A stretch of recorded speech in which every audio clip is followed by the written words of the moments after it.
ఇది నిలిచిన కాకపోతే ఎవరిస్తామని మనం ఎన్ని చెప్తాం గురించి ఏమీ అడగాలి భగవంతుని నాకు ఇవ్వయ్యా అని అడగాలి. అయినప్పుడు ఆయన ఖచ్చితంగా నేను ఉత్తరంగా కూడా ఇస్తాడు. దానికి ఉదాహరణే గజేంద్ర మోక్షం. గజేంద్ర మోక్షంలో ఏమన్నా ఒక ఏనుగు ఉంటుంది. ఎందుకంటే ఒక ముసలు వచ్చి ఏనుగు యొక్క కాలు పట్టుకుంటుంది.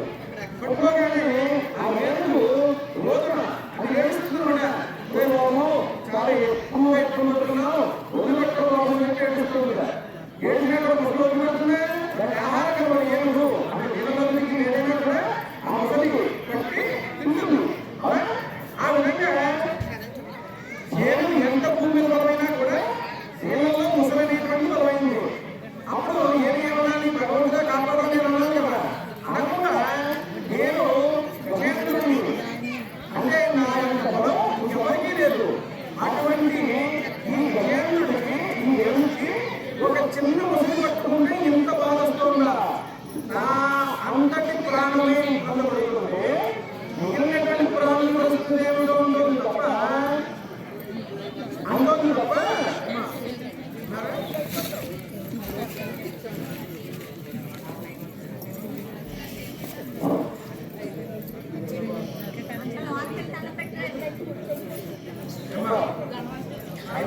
కూర్చోడు సార్ నా మాట వస్తుంది. అలా ఏమి భగవంతుగా కాపాడమని అడగట్లేదు. అప్పుడు ఇంకా 20 రోజులు తట్టుకుని దాన్ని ఓటుకు తెచ్చుకొని భగవాన్ శరణం గచ్చతి, ఓ భగవంతుడా నువ్వు కాపాడకపోతే నాకు దిక్కులేదయ్యా అని ఎప్పుడైతే తొండవెత్తి హోంకరించిందో అప్పుడు వెంటనే విష్ణుమూర్తి సిరిగించప్పటి చంద్రచక్రమం చేదో సంధింపడే. సిరికి అంటే లక్ష్మీదేవికి ఎక్కడ చెప్పుకుంటే ఎప్పుడు బయటకు లేదు. లక్ష్మీదేవి చెప్పకుండా విష్ణుమూర్తి ఎక్కడికి బయటకు. సిరిగించప్పడు సిరికి చెప్పలేట. శంకు చక్రమం చేదో సంధింపడే. శంకు చక్రాలు లేవు. ఆ పరివారుడు ఎప్పుడూ చుట్టూ జనాలు ఉంటారు విష్ణుమూర్తికి. అటువంటి జనాలలో లేదు. ఒక భక్తుడు కొండవెత్తి ఓంకరించి కాపాడవయ్యా అనగానే లక్ష్మీదేవి చెప్పలేదు. గరుడపక్షేకి వచ్చేసాడు. అంటే భక్తుడు అడిగితే భగవంతుడు ఉన్న పరాటం చేస్తాడు. అర్థమైందా?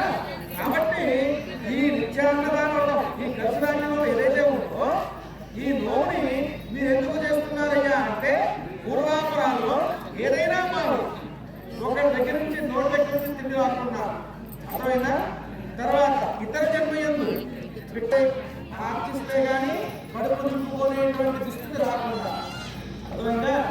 ఈ జన్మలో ఏదైనా పొరపాటు జరిగినా లేదు పితృదేవతలకు మేము సరైనటువంటి సమయంలో సకాలంలో కార్యక్రమాలు చేయకపోయినా వీటన్నింటికీ కూడా ఏకవ్రతం ఈ నిత్యాన్నదాన వ్రతం అన్నమాట. అర్థమైందా? అందుకని ఈ నిత్యాన్నదాన వ్రతాన్ని నేను చేస్తున్నాను స్వామి అని చెప్పేదాన్ని సంకల్పము అంటారు. ఇప్పుడు సంకల్పం నేను చెప్తాను, మీరు తప్పు లేకుండా చెప్పండి. అర్థమైందా? అడిగారు. అర్థమైందా? గురికాలు పెట్టుకోండి.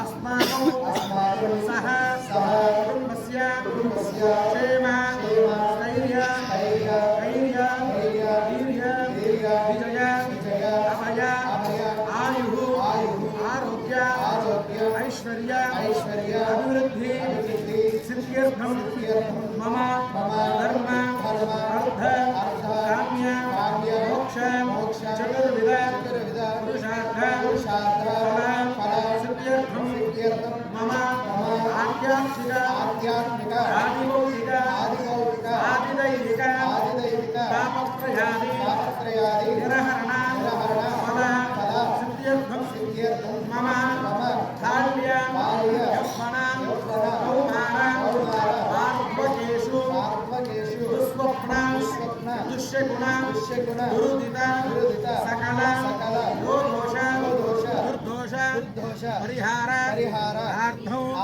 मम मम आचरित आचरित परान्न भोजन श्राद्धान्न भोजन भोक्तान्न भोजन दोष परिहार आर्धौ मम जन्म जन्मान्तरेषु इह जन्मनि पूर्वजन्मनि ये आहार दोष निवारण सिद्ध्यर्थौ पितृदंड पितृदोष पितृशाप परिहार आर्धौ वंशाभिवृद्ध्यर्थौ शास्त्राभिवृद्ध्यर्थौ श्रेयोदायक सिद्ध्यर्थौ मम आचरित नित्यान्नदान गरिस नोमु व्रत महोत्सवं कर्मणि करिष्ये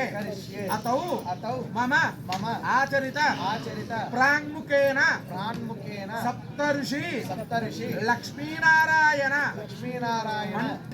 मण्डप आराधनौ करिष्ये दक्षिण दिग्भागे पार्वती परमेश्वर आराधनौ करिष्ये पश्चिम दिग्भागे नवग्रहाराधनौ करिष्ये उत्तर दिग्भागे ब्रह्मा सरस्वती आराधनौ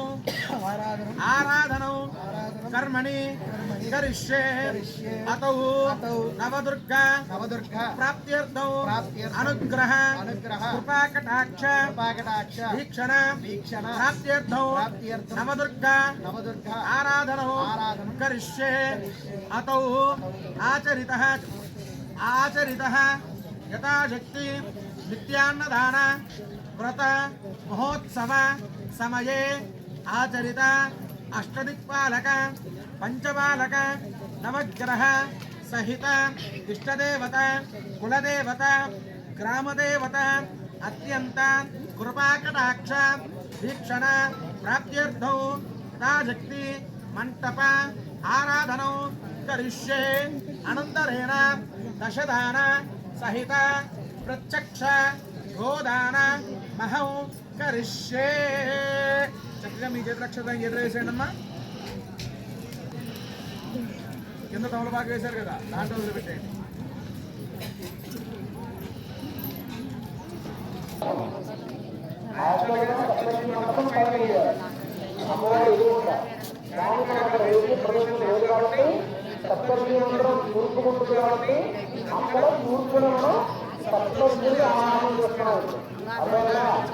ఓకే దాంట్లో 21 సంవత్సరాలు ఉంటాయి 21 అర్థమైందా సప్తరులు 7 పంచమహరులు 5 అర్థమైందా అక్కడ 7 9 అప్పుడు 8 20 ఇంద్రులు అర్థమైందా 21 సంవత్సరాలు పసుపు చిత్రవేశ పువ్వు కట్టాలి అదే వాళ్ళు తీసుకుంటారు మీ శ్రీమతి గారు సత్తేసి మీ చేతిలో పెడతారు పక్కను ఖర్జూరలో పెట్టాం పసుపు కొమ్మ చక్కెర పెట్టాం పసుపు కొమ్మ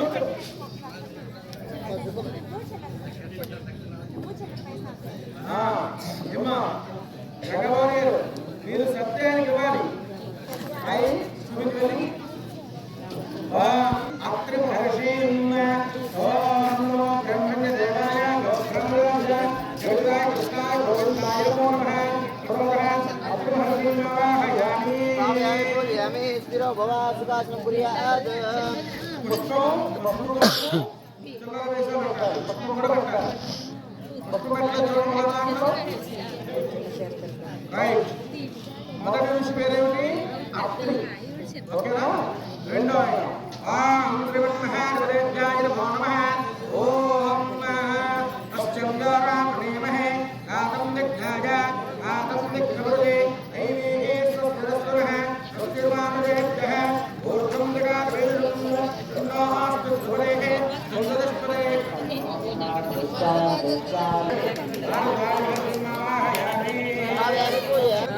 పాలకమావాహయామి ఓం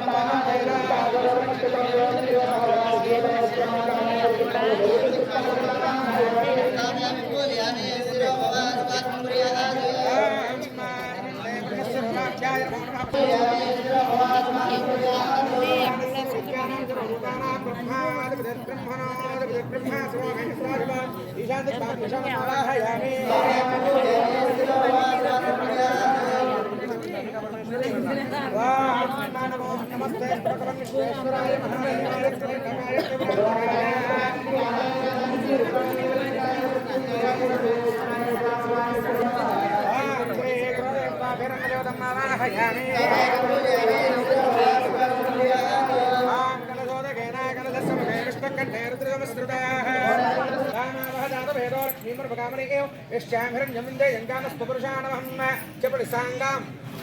చెప్పండి సాంగం సాయుధం సవాహనం సశక్తి పత్ని పుత్ర పరివార సమేతోహం ప్రచోదకేన నవదుర్గేన ప్రథమదుర్భ్యాం శైలపుత్రీం ఆవాహయామి స్థాపయామి పూజయామి స్థిరో భవ. రెండు పూలైంది అక్కడ.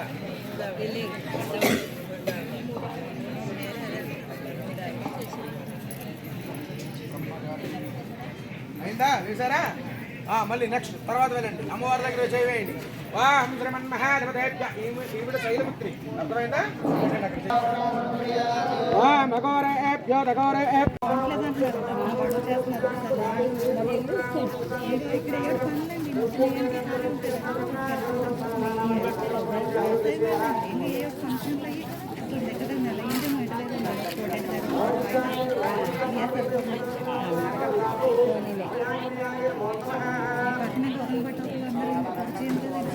పెద్దదని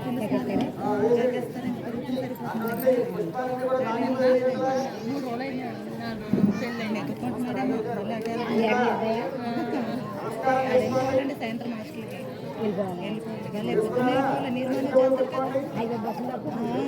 లేదండి ఇక్కడ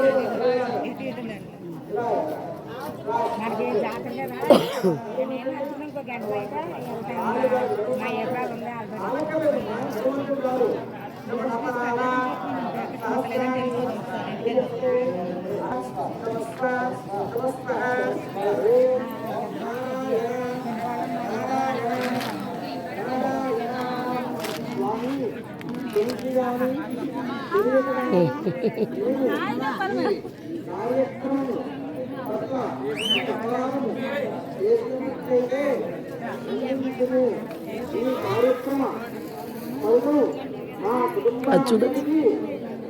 సంప్రాప్తించేటట్టు